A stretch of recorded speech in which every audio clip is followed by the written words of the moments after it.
एकदा त्याच्या वाढदिवसाला मी त्याला पत्र लिहिलं. तुझा वाढदिवस साजरा करण्यातला मोठा वाटा यावर्षी आणि पुढील प्रत्येक वर्षी मी उचलणार आहे. चालेल ना? अरे पण साजरा करायचा म्हणजे काय करायचं हेच कळत नाही मला.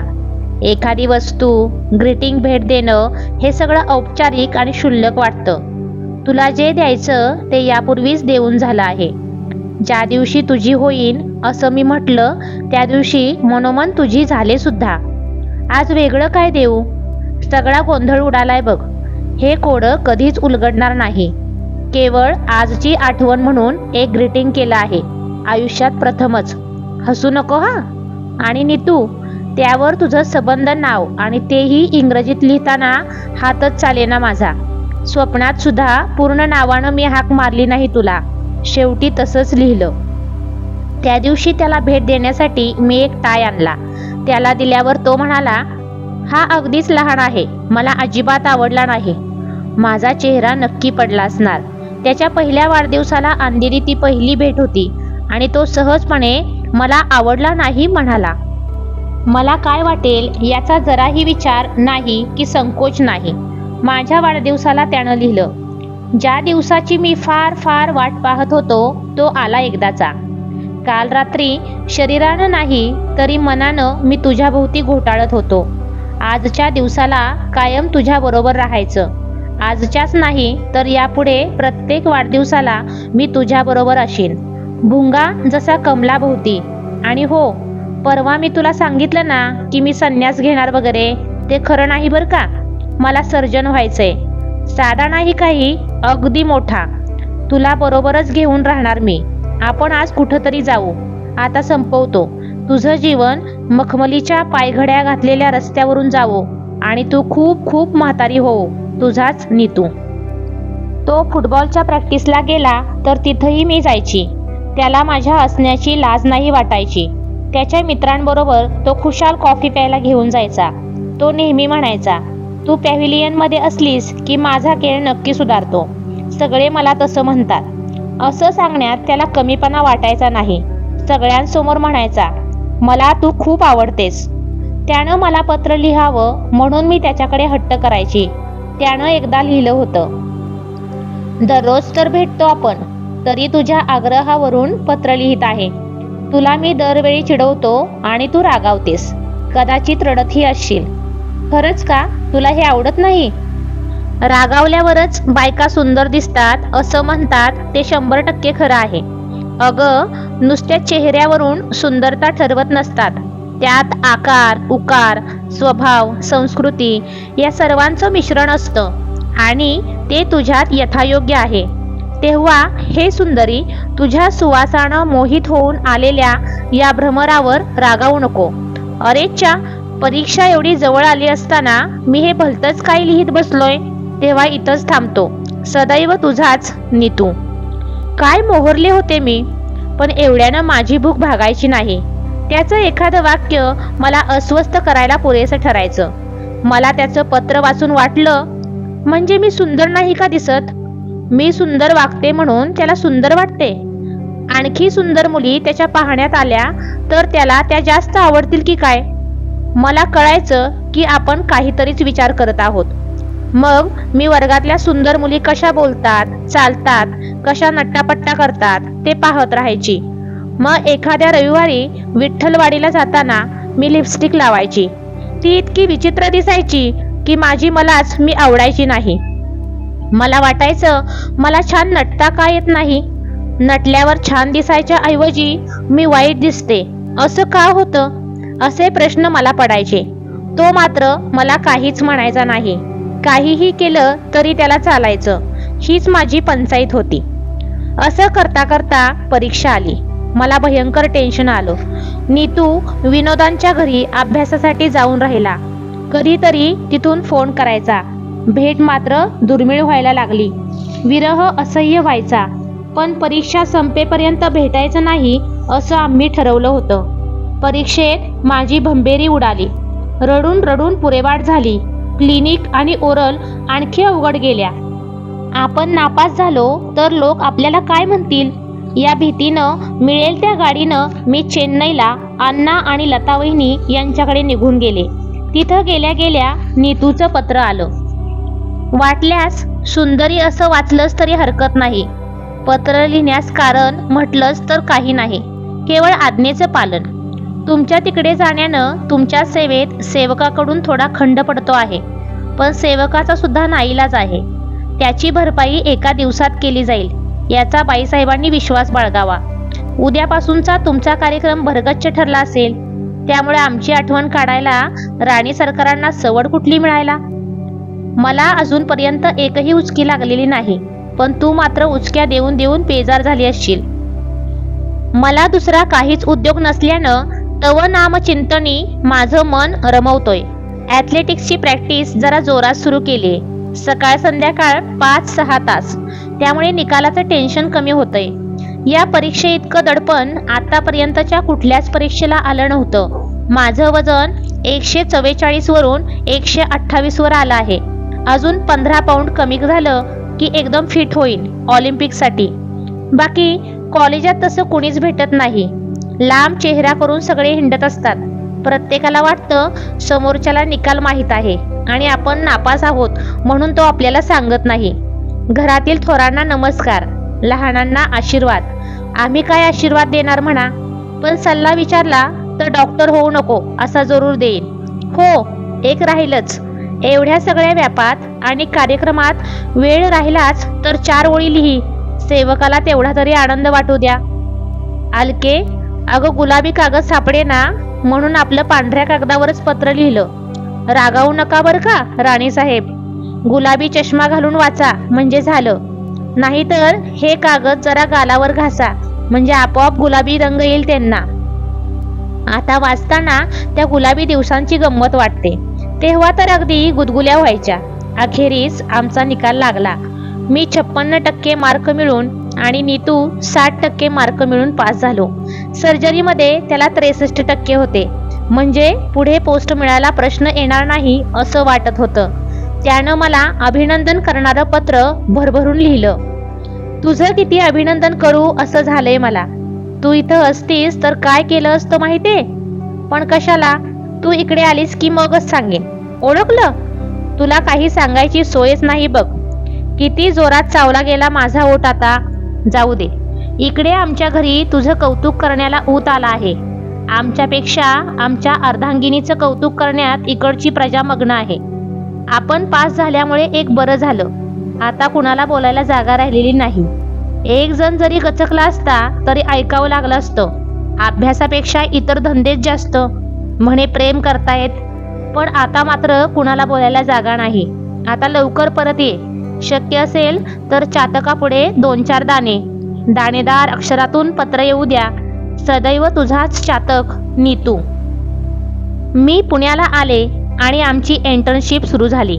इतके दिवस घरच्यांनी दाबून ठेवलेला प्रश्न पुढे आला. सगळेच विचारायला लागले, आता केव्हा करायची बोलणी? एकदा तारीख ठरली की कार्यालय शोधायला बरं. मी नीतूला लग्नाविषयी विचारायची आणि तो उडवून लावायचा. असं खूप दिवस चाललं. हळूहळू चिडचिड होऊ लागली. आपण आता काय करणार आहोत हे मला काही कळेना. तो म्हणायचा, माझ्या पुढं फार मोठी स्वप्न आहेत.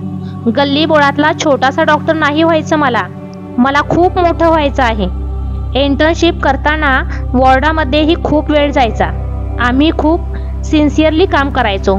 आम्हाला खूप शिकायचं होतं आणि हेही माहीत होतं की रिकामा वेळ असला की डोक्यात नाही ते विचार येतात.